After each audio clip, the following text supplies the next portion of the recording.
after a long sentence.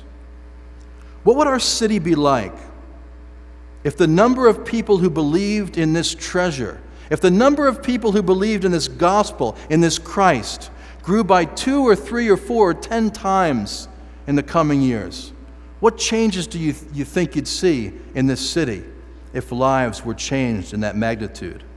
As Christians, what we ought to yearn and burn for as we live and walk and drive and shop among the people of this city is for everyone to receive the treasure, is for everyone to hear the message, is for everyone to at least have the genuine opportunity to believe in Christ. Paul burned with such a passion. Paul risked his life by traveling all over the Roman Empire to proclaim what was at that time a very dangerous message, a message that when he proclaimed it got him in lots of trouble. And so Paul says that this gospel message of knowing the glory of God in Christ is his treasure. The Corinthians had demonstrated that they were very picky about their leaders. Back in 1 Corinthians chapter 1, Paul had to deal with various factions in the Corinthian church, where some would only listen to him, others would only listen to the preaching of Apollos, others would only listen to Peter, who here is called Cephas, and others wouldn't listen to any mere mortal, but would only listen in their hearts to Christ. Imagine that. Paul's status among the Corinthians had deteriorated significantly since the writing of 1 Corinthians. Now we're in 2 Corinthians, and 1 Corinthians had been written several years back.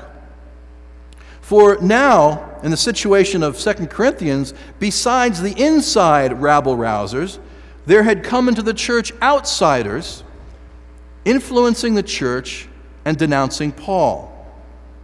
They were stirring up opposition to Paul, and they were refusing his teachings based on his supposed defects or faults as a person.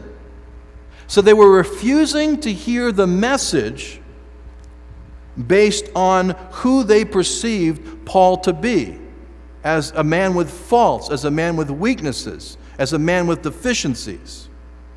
You see, the Corinthians believed that the message was important, was a treasure, but they were looking for someone else, a different kind of person, to deliver it.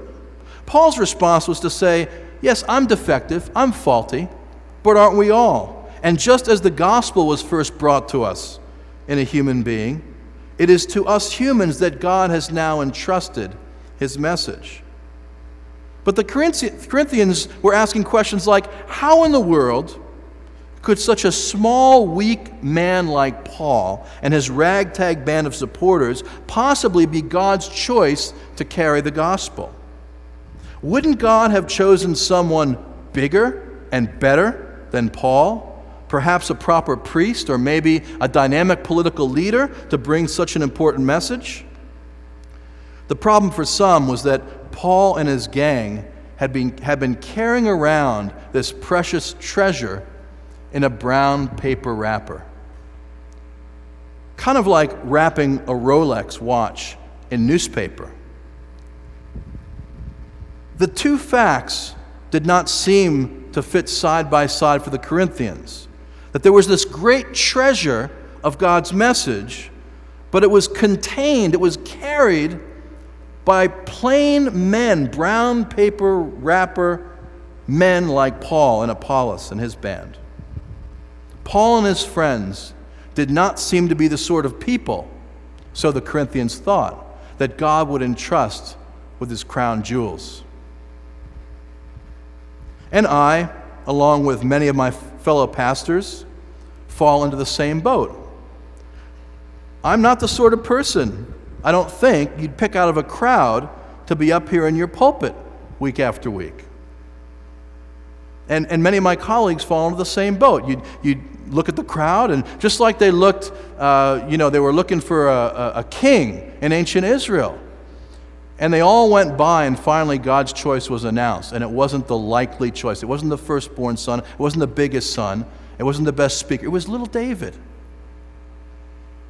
And the Corinthians' complaint was, who's this runt that's going around telling us about God? He's so plain. He stumbles over his words. He's kind of ugly. He's kind of gnarly.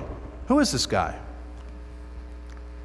Why is it that the message of God comes to us in the hands of weak, vulnerable people like the Apostle Paul, like Jim Bain, like Diana Hopkins, like Ted Brandt? Why is it that God works through such as us? Why is it that the message of God is entrusted to weak, vulnerable people like you all and like me to share with our friends? Why does God deliberately entrust the gospel to fragile human beings like you and like me?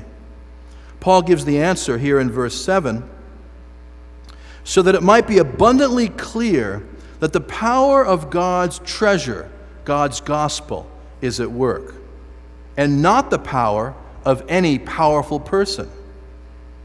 That is, he places something great, something powerful, something valuable in something weak, so that when it happens for you, it's clear that it's not the messenger, but it's the message which has reached you and changed you.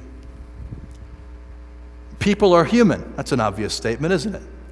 And we like to look to others for leadership, and often in the process, we miss God because we're so focused on people, and sadly on their faults.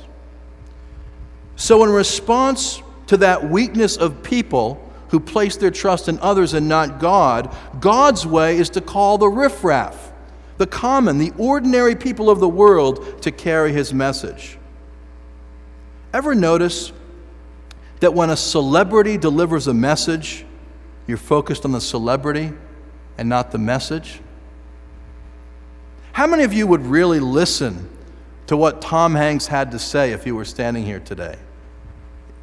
Maybe, but you just remember that Tom Hanks was here, and oh, those eyes. God's way is for a short, stammering little apostle like Paul to deliver the message.